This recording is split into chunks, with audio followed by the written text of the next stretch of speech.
In New Zealand, the rescue crews are desperately searching for survivors after yesterday's major earthquake in Christchurch. So far, 65 people have died.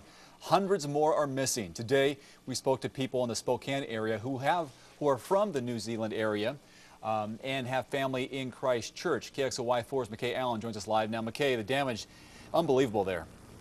It is pretty unbelievable, Dave, and we need to understand this isn't Haiti. This is a first world country with modern infrastructure, with roughly the same population as Spokane County. That's why this damage is so staggering.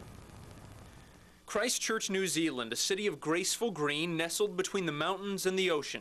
It's surreal. It's like, it's almost like, is this really happening? You see it on TV. Is this for real? But it is. But now the city is falling apart. Some of those old, beautiful, British, old English-looking buildings have their fronts have fallen off. The cathedral, which is in the middle of town, I mean, it's so much Christchurch, and to see that the steeple fell off. The 6.3 magnitude earthquake hit yesterday afternoon. Its epicenter only 3 miles deep, almost directly under the city. People were in their offices or outside on sidewalks at the time. It was unreal, but then when you see the pictures on TV, you see the people with, blood, and you see them digging people out, then it becomes a lot more real. Captain Kyle Smith runs Spokane's Salvation Army and is from New Zealand. It actually brought tears to my eyes when I first started watching. I didn't think I'd be emotional, but you are, because you know the places. He has family in Christchurch. His mother left the city just days before the earthquake, and so far he thinks everyone he knows is okay. Put it this way, if something bad had happened, I'm sure I would know by now. But hundreds of other people and an entire city in his homeland are not okay. Nearly 400,000 people live there. It's, it would be like downtown Spokane falling apart, in an earthquake, and you think that'll never happen. Well, it did.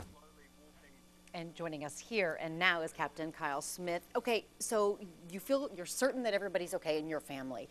Mm-hmm. I've done phone calls. Yeah, and you would know. And it must Yeah. be so much different. For us to see the pictures, it's devastating, but to have that real connection there must be just completely different. Yeah, it's somewhere I know the places, I know the buildings, and to see them collapse and then know that there's people in that rubble and you see them being dragged out. It brought tears to my eyes when I first saw it on the internet. So. Yeah, and the cities of Spokane and Christchurch are very similar, right? Very similar in size. The downtown, I mean, obviously different sorts of buildings, but a similar size city, similar size population. And you can just imagine if downtown Spokane fell into the streets, it would be, Horrible. Yeah.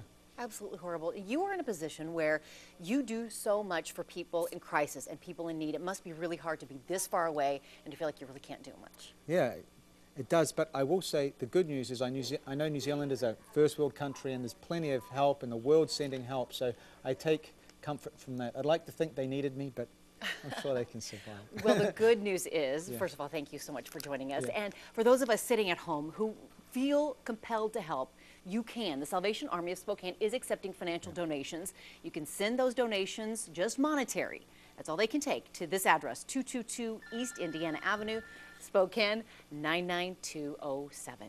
Thank you so much for being with us. Thank you. Are you ringing? My phone's ringing. I'm sorry. Hopefully it's only good news. Yes, yes. Thank you, All right. Dave.